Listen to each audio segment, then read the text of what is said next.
어제 한국 증시는 미국의 기술주 중심 나스닥 지수 하락에도 상승을 했습니다. 그러니까 미국이 기침을 하면 감기에 한국이 걸리는 그런 현상이 어제 나타나지 않은 거죠.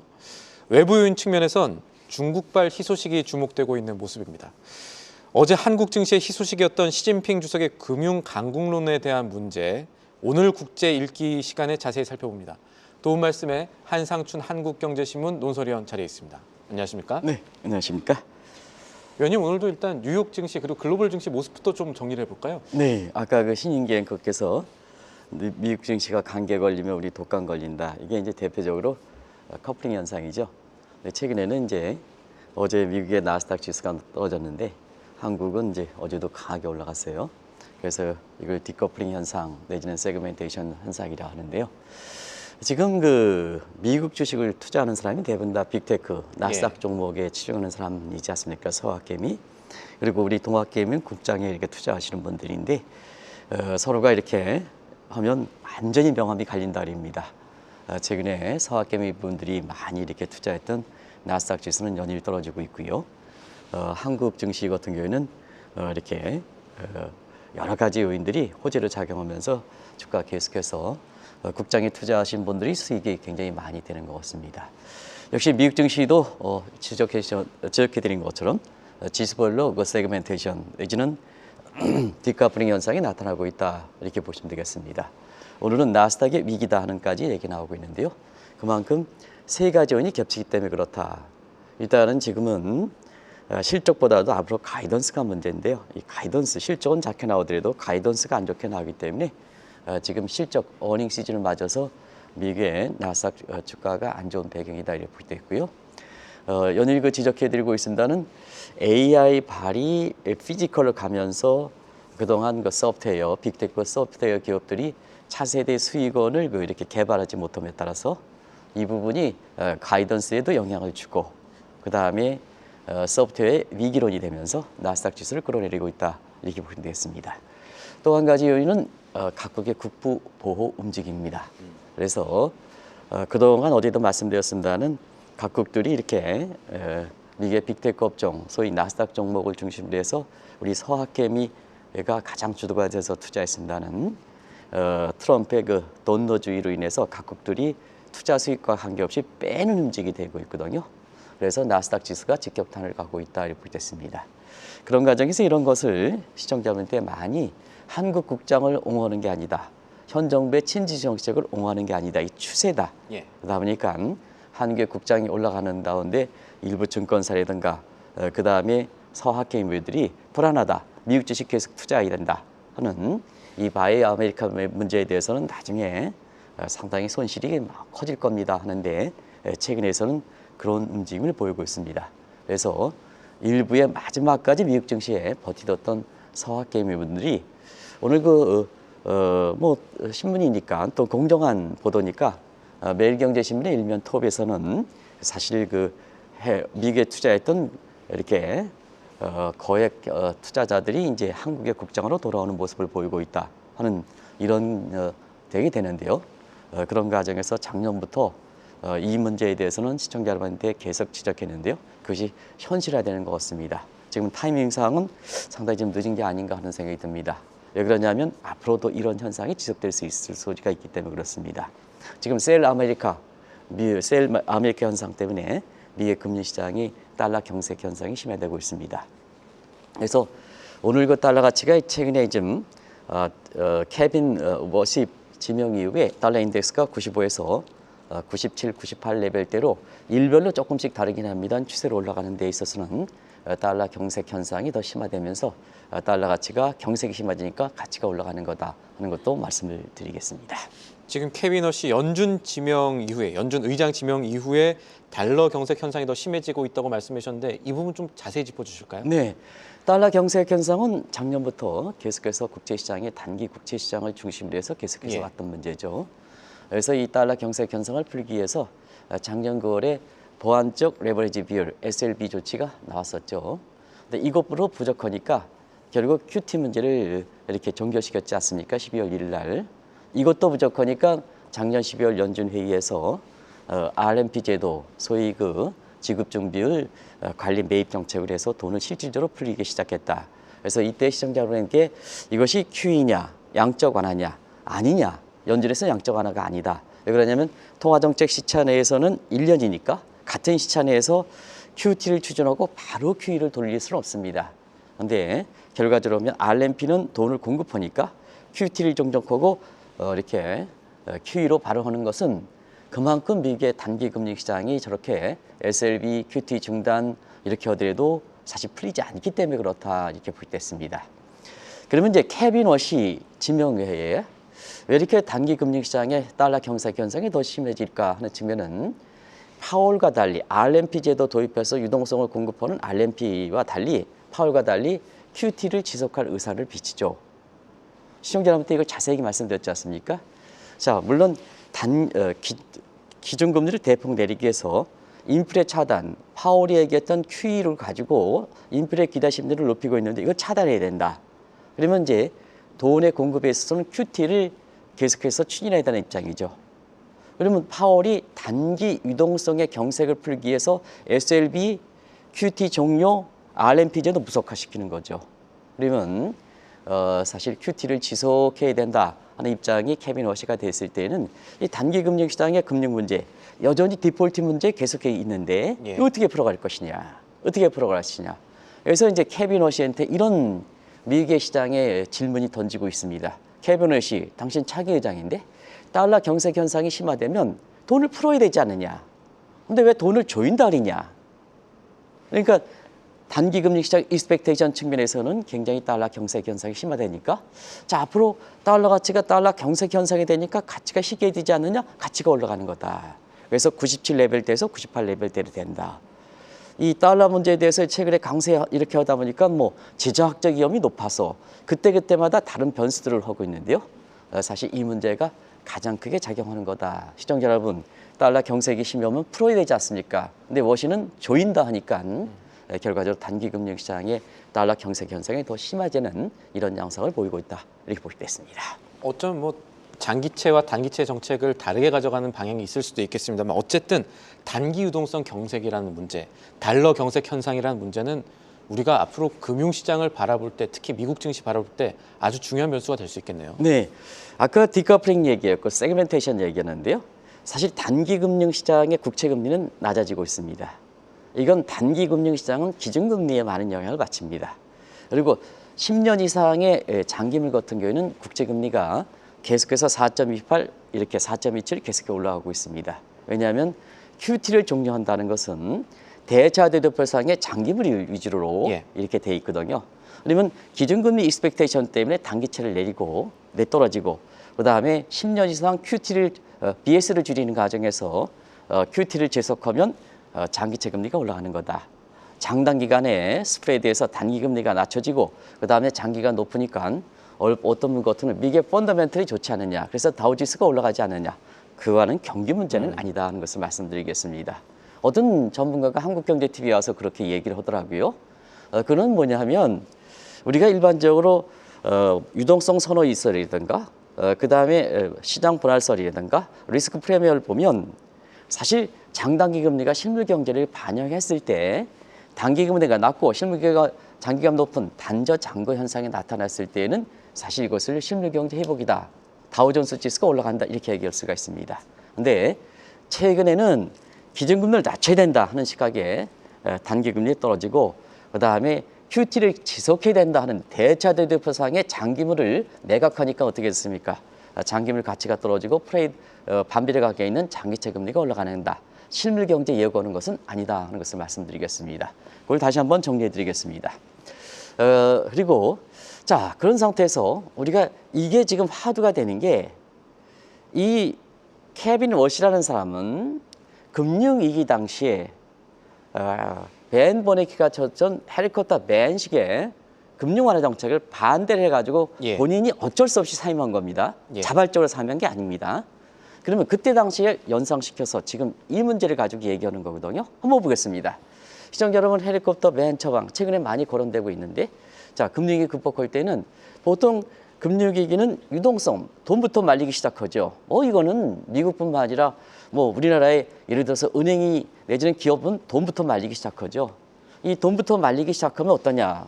자, 한상춘 논설위원이 돈이 부족해서 사채업자 밀린다. 돈은 계속해서 안 번다. 그러면 사채업자들이 어떻게 되겠습니까? 창피를 조이죠. 그래서 한국경제 신문의 사장 김정호 사장 때 한상춘 논설위원이 약속을 지키지 못합니다. 맨날 전화합니다. 그러면 뭐냐? 내 생활이 흐트러지는 거죠. 예. 그러면 시스템이 붕괴되죠. 시스템이 붕괴되면 한상춘의 논설위원의 얼굴은 노랗게 질려버리죠. 이게 실물경제 위기지 않습니까? 그러면 금융위기 당시에 여기서 극복하면 그 사채업체 돈부터 갚는 것이 결과적으로 하면 내가 한국경제신문과의 경제 관계가 좋아지고 내 얼굴이 스트레스가 적으니까 화색이 도는 거죠. 그런 식으로 극복하는 거다 이렇게 됐습니다. 자, 그런 측면에서 제 첫 단계가 중요한데요. 유동성 위기는 자, 지금 마진콜이 발생한다. 일부 기금속 시장에서 마진콜 발생했죠. 이거 메어줘야죠. 디레버리지로 연결하는 이 부분이 되면 다른 시장으로 전이된다는 얘기입니다. 이걸 차단시켜야죠. 그런데 유동성을 공급하는 정책은 일반적으로 중앙은행에는 기준금리 변경과 오픈마켓 오퍼레이션, 공개시장 조작에 의해서 유동성을 조절하는 정책이 있습니다. 근데 오픈마켓 오퍼레이션은 사실 정상적인 금융 시스템이 가동될 때 이걸 작동하는 겁니다. 근데 지금 금융 시스템이 무너진다 하면 자, 산불이 났습니다. 산불이 났으면 그동안 정상적인 상태에서 물이 흐르는 구조, 내가 물을 뿌릴 때 어떻게 가는 구조가 다 나타납니다. 근데 산불이 났을 때는 이게 전부 무너진 거거든요. 그럼 산불이 끌 때 어떻게 했습니까? 위에서 헬리콥터에서 물을 뿌려있죠. 그게 진화가 되는 거 아니겠습니까? 그런 과정에서 자, 오픈 마켓 오퍼레이션 가지고는 안 되니까 예. 양적 완화 정책을 취하는 겁니다. 그리고 양적 완화 정책을 취해서 자이언트에서 금융을 내치는 겁니다. 그래서 금융 시스템이 붕괴됐을 때는 바로 공중에서 헬리콥터로 물 뿌리는 것이 헬리콥터 밴 정책이다. 그래서 벤 버냉키의 정책이 주도했다 해서 벤의 벤자와 헬리콥터 해서 헬리콥터 벤 정책이다 이렇게 볼 수 있습니다. 자, 그런 상태에서 자, 그때 당시에 케빈 오시가 벤 버냉키의 주도하는 헬리콥터 벤 양적 완화 정책 반대를 했습니다. 자, 그럼 묻겠습니다. 당신 큐티 정책을 계속해서 주도해야 된다? 그럼 금융위기는 되돌아보자. 되돌아보자.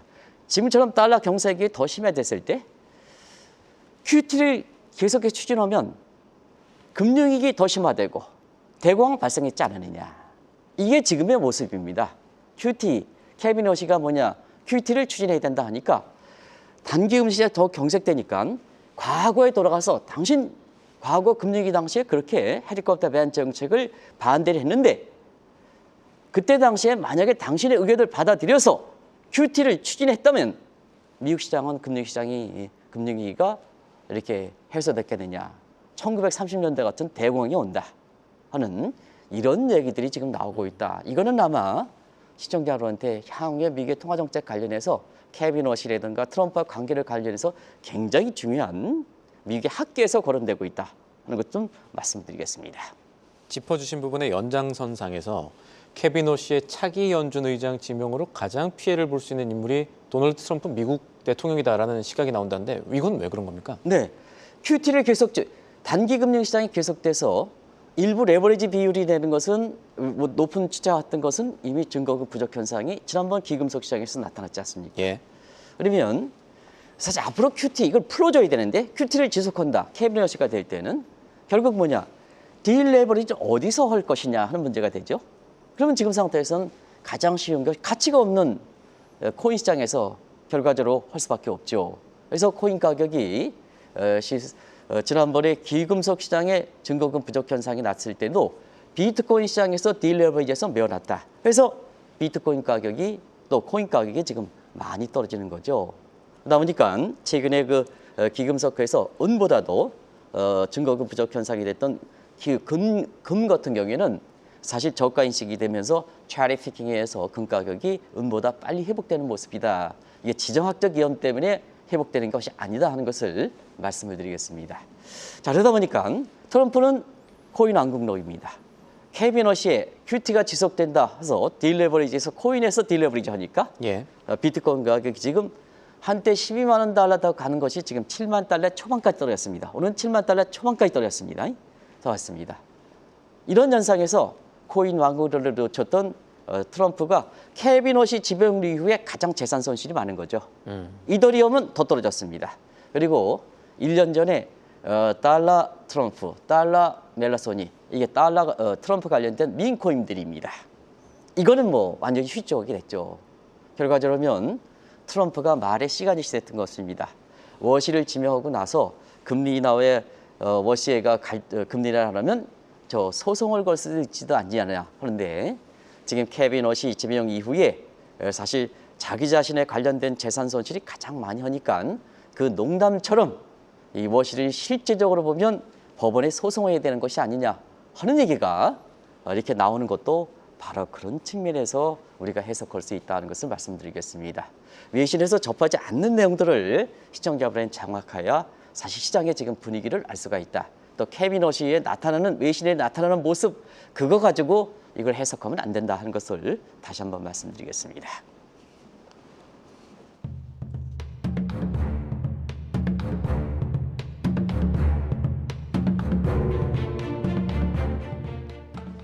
저희가 이번 시간 통해서 헬리콥터 밴이라는 용어를 사실 오랜만에 들어보는데요. 그런데 최근 들어서 활동이 활발해지고 있는 시진핑 중국 국가주석의 이 헬리콥터 밴과 같은 움직임을 볼 수 있다는데, 이거는 무슨 얘기야? 네, 시진핑 국가주석이 요새 활동이 활발하죠. 예. 어제도 트럼프 대통령과 뜻하지 않은 이렇게 전화 통화도 했었고요. 새벽에 이 전화 있었죠. 통화에 대해서 굉장히 상당히 추측들이 많아요. 결국은 트럼프가 갖고 있는 당면한 문제들이 굉장히 중국에서 풀어줘야 되는 문제다 보니까 이 전화 통화가 한 것이 아닌가 하는데요. 그 중에 하나가 트럼프의 확고한 이치가 지금 정립되기 때문에 최근에 시진핑의 국가주석의 활동이 작년 10월에 4중 전회를 계기로 해서 완전히 달라진 모습입니다. 그 이전까지는 시진핑 국가주석이 실각설에 내돌았습니다. 예. 장샤이에서. 그게 홍보 시청자 여러분 잘 아실 거로 생각합니다. 길게 보면 2021년 공산당 설립 100주년을 기해서 모두가 잘 살자는 싸우깡, 이 목표를 사실 시진핑이 달성하지 못했죠. 이때를 계기로 해서 인민들의 반발, 그다음에 반시진핑 세력들의 반기에서 결집 현상이 나타났죠. 이것이 사실 그 시진핑 입장에서 그런 것을 하기 위해서 후진타오라든가 이런 걸 20자 공산대, 2020년 공산다회에서 사실 그 후진타오, 관시제도가 체결인데도 불구하고 전임자를 존중하지 않고 끌어내리시죠.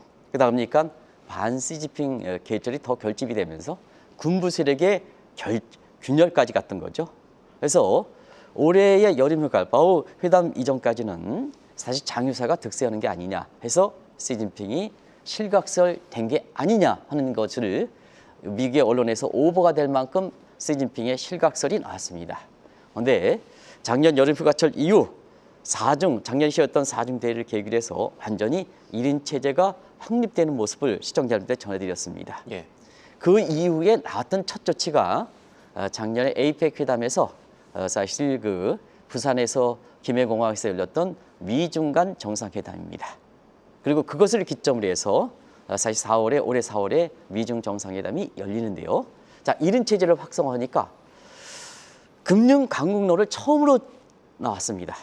금융론을 처음으로 제기됐습니다. 그래서 트럼프에 대해서 양동 작전을 구호하고 있는데요. 미국의 달러 경색 현상이 심화되죠. 그다음에 그 한편 경자 퍼스트랙에서는 미국의 국채를 매각하고 있습니다. 그러면 달러 경색이 더 심해지겠죠. 그러면 국제사회에서 보면 자, 달러 경색 현상을 누가 풀어야 되는데 위안화를 가지고 해외 위안화를 가지고 풀어라. 그러면 경색 현상이 돼서 달러 부족 현상을 위안화로 메꾸면 되지 않느냐. 그러면 중국 입장, 시진핑 입장에서는 자, 또 다른 과정에서 중국의 위안화 위상을 높이고 본인 자신의 중국 중심의 박스 스니커 야망을 구축하지 않겠느냐 하는 얘기가 바로 금융 강국론에 나오고 있는데요. 이 얘기를 지금 들고 나오고 있다 하는 것을 말씀드리겠습니다. 이제부터 조금씩 국제금융시장에서 실체가 좀 알려지고 있는 시진핑의 금융강국론. 근데 이거 사실 오래전부터 준비된 거라고요? 오래전부터 준비되기 때문에 앞으로 지속 가능성이 높다는 얘기입니다. 예. 그렇기 때문에 이 내용을 좀 말씀을 드려야 되는. 시진핑은 사실 중국 중심의 박스니커 야망이 굉장히 강하죠. 그래서 2012년 출범 이후부터 이것을 들고 나왔던 겁니다. 그래서 미국의 팍스 아메리카 체제에 대비해서 팍스 스니커 여기에인데요. 그 내용들을 뭐 시청자 여러분 두 가지 축으로 축소했죠. 하나는 1대1로 계획으로 해서 시청자 여러분 아시겠습니다는 해외 자원을 확보한다든가 또 세계 주요 항만을 장악한다든가 이런 쪽으로 이제 1대1로 계획을 추진했죠. 그리고 또 하나는 위안화 국제과제죠. 무역결제에서 위안화 재고비를 높이자. 여기서 굳이 내가 무역결제 부분에서 기자. 그리고 또 한 가지는 각종 중국 주도의 그동안 IMF라든가 하는 것이 전부 미국 주도니까 중국 주도의 국제금융기관을 설립했죠. 시청자 여러분 그거 기억나시지 않습니까? 그래서 사실 중국판 IMF라는 신브릭스 은행이라든가 아시아 인프라 투자은행 IIB라든가 지금은 사실 시청자 여러분의 기억이 이제 좀 많이 덜겠습니다는 이런 걸 중심으로 해서 이렇게 위안화 국제화까지를 추진했다 이렇게 됐습니다. 그런데 이것이 바이든 정부가 들어오면서 좀 주춤했습니다. 왜냐? 전략상의 바이든 정부 때 설리번 패러다임이 트럼프 정부의 나바로 패러다임보다 훨씬 우위에 있어서 시청자 여러분한테 자 나바로 패러다임은 까마귀 대 까마귀다. 그래서 미국의 기득권을 잃어버리는 거다. 여러분 까마귀 대 까마귀가 울면 시끄럽긴 한다. 그런데 중국에 견제하는 측면에서는 기득권을 활용하지 못하기 때문에 성과는 나쁘다. 근데 설리번 패러다임은 2차 세계대전 구조였던 기득권을 유지한다. 그러니까 까마귀 대비해서 독수리는 위에 있다. 독수리 대 까마리 싸움은 시끄럽지는 않다. 그런데 위에서 보니까 효과는 확실히 나타난다 하는 것을 말씀드렸습니다. 예. 네, 이런 됐습니다. 그러다 보니까 중국이 주춤했죠. 주춤하는 과정에서도 야망은 그대로 사라져 있습니다. 그래서 2023년부터 자 그동안은 금융이 이제 위에 있다. 이거를 바탕으로 해서 금융에서 우위를 주지 않으면 파크스 시니카 야망이 달성하지 못하다 하는 측면에서 2024년 1월부터 이 금융 강국론이 비밀리에 이게 왔던 겁니다. 그런데 권력 다툼이라든가 그리고 군부의 군열 과정에서 시진핑의 입지가 낮다 보니까 금융 강국론이 국제금융시장에 공개되지 않았던 거거든요. 근데 1인 독재 체제를 확정했습니다. 이달 들어서 금융 강국론을 만천에 공개했습니다. 그러다 보니까 이것이 사실 국제금융시장에 어떠한 파장을 미칠 것인가 하는 것이 지금 향후에 미국에 관련해서 굉장히 주목되고 우리 증시와도 관련해서 굉장히 주목되는 사실이다 하는 것을 말씀드리겠습니다. 시진핑의 금융 강국론 그리고 아까 앞서 헬리콥터 밴 이 단어를 조합해 보면 중국이 그러면은 위안화를 이제 헬리콥터에서 돈 풀듯이 풀게 되는 상황이 오는 겁니까? 네, 사실은 그렇습니다. 아까 금융 강국론의 구성은 종전의 위안화 팍스 시니카 구성이 잘못됐다 하는 자아 반성을 통해서 이 공산주의는 잘못하면 자기는 자아 반성부터 하게 됩니다. 그걸 바탕으로 해서 자아 반성을 하는데요. 자, 일대 계열록 자막에 나오겠습니다는 일대 계열록에 무슨 점에 차이가 있느냐, 잘못되느냐 하면 사실은 그렇습니다. 일대 계열은 해외 자본 확보입니다. 예. 해외 자본 확보니까 자원의 무기와 맞물려서 어떻게 하면 그 해당 국가들은 반발을 할 수밖에 없죠. 이게 이제 종속이론에 대한 우려입니다. 그리고 위안화 국제화 과제 하는 것은 경상거래 사이드의 무역 결제를 추진했거든요. 근데 지금 포트폴리오 결제가 더 중요하지 않습니까? 중요했습니까? 그러다 보니까 뭐냐? 자아 반성을 통해서 자 금융 사이드가 주도하니까 금융의 강국론을 가야 된다. 그리고 트럼프가 집권 이기 들어서 1대1의 격은 확실히 트럼프 맞죠. 왜냐하면 중남미 핑크타이드 물결을 전부 블루타이드로 전부 베네수엘에다가 바꿔놓고 있죠. 그래서 석유와 관련된 1대1로 계획을 해서 중국의 1대1을 저항하고 있죠. 지금 석유와 관련돼서 전부 베네수엘에다가 전부 묶어버리죠. 예. 인도에 러시아 차단하니까 관세가 떨어지지 않습니까? 그 맥락이다 이렇게 됐습니다. 그리고 위안화 국제화 대비해서는 자 위안화 결제 비중 높여 그러면 달러 결제 비해서 위안화 결제 없애버려 스위프트 그러다 보니까 위안화 결제에서 다시 얘기하는 게 유니트입니다. 유니트는 내가 생산 개념인데 한번 설명드리도록 하겠습니다. 나중에 오늘 뭐 시간이 상당히 중요한 내용에도 불구하고 자꾸 시간을 조율하다 보니까 또 급해지는 것 같아요. 예. 근데 상당히 중요한 내용입니다. 그러다 보니까 자 시진핑 입장에서는 자 종전의 반성을 통해서 금융 사이드가 너무 부족했지 않았느냐. 근데 중국 내부에서는 지금 옹구주의 시대에서 구조조정을 추진하거든요. 그래서 위안화를 중국에 뿌리지 말아라. 해외 시장에선 달러가 부족하는데 지금 금융의 강국론이니까 그거를 사용 범위를 결제 비율 사용 범위를 넓히라는 겁니다. 그래서 해외에서 뭐냐 기업 대출이든가 제한 풀어 무조건 풀어 이게 해외에서 돈을 뿌리라는 얘기입니다. 중국 내부에서는 지금 구조조정을 추진하니까 예. 중국 내부에서 돈을 풀면 구조조정 계획이 약화되지 않습니까? 해외에서 무제한 돈을 풀어라. 그래서 시진핑발 헬리콥터 밴 정책이 나오는 거다 하는 것을 말씀드리겠습니다. 위안화의 인프라 확장 그리고 그거를 위한 헬리콥터 밴식 중국의 어떤 금융 정책 성공할 수 있는 환경입니까? 네, 사실은 그 지금 상태에서는 뭐든지 초기 단계에서는 부작용이 우려되죠. 왜냐하면 헬리콥터는 미국에 또 사실 지금은 금융 상태에서 금융 상태를 보면 당시에 금융위기 당시는 아니지 않느냐. 미국 내에서도 뭐 비상금융 가지고 관세 관련해서 IIP라든가 뭔가에서 지금 논란이 되고 있지 않습니까? 이런 마찬가지로 초기 단계에서는 이게 사실 부작용이 우려될 겁니다. 왜냐하면 이 중국이 헬리콥터 밴으로 오면 인플레는 발생한다. 미국 트럼프도 돈을 뿌린다. 인플레는 어떻게 될 것이냐. 그레이트 인플레이션 누가 될 것이냐. 채외보류인 중앙은행도 악화돼 있다. 인민은행은 시진핑에 장악돼 있다. 누가 될 것이냐 하는 측면. 이런 측면이거든요. 그러나 사실 이것이 금융 패권적인 자원의 패전이니까 부작용 감안하고 튀는 거다. 그래서 한국 증시에서는 어제 그런 얘기를 했습니다는 급등락이 반복되는 과정에서 오늘은 어떻게 될까 하는 측면에서 우리가 완충작치가 하면 우리 주가 괜찮습니다 하는 쪽도 어제 방송을 해드렸습니다. 어제 코스피 그다음에 코스닥도 같이 올라갔습니다. 아마 현 정부 입장에서는 아주 조화로운 정책을 추진하는 과정에서 그런 모습이 나타나지 않느냐 생각하는데요. 자, 이유신 중국에서 중국발 헬리콥터 밴 정책을 추진하면 한국 입장에서는 중국과의 경제 비중이 미국보다 높은 상태에서 보면 한국이 아무래도 부정적 측면보다는 긍정적 측면이 되지 않겠느냐. 이 대목은 시간이 이렇게 좀 시청자님 많이 들고 싶어 하시는 얘기일 건데요. 시간이 다 됐기 때문에 나중에 한번 좀 부연해서 설명드리겠습니다. 여기에 금융 강국론의 프로세스가 지금 어떻게 되느냐. 요걸 좀 이해하시면 한국 증시의 트럼프발 밴 버냉키 정책이 시진핑발 밴 버냉 정책이 한국 증시에 어떤 영향을 미칠까 하는 것을 시청자분이 다 감을 잡으실 거로 생각되는데요. 그건 나중에 좀 말씀드리고 하겠습니다. 항상 시간이 좀 아쉽네요. 오늘 말씀 여기까지 듣도록 하죠. 도움 말씀에 한국경제신문 한상준 논설위원이었습니다. 오늘도 감사합니다. 네, 고맙습니다. 한국경제TV는 도약하는 한국 증시와 투자자 여러분을 응원합니다.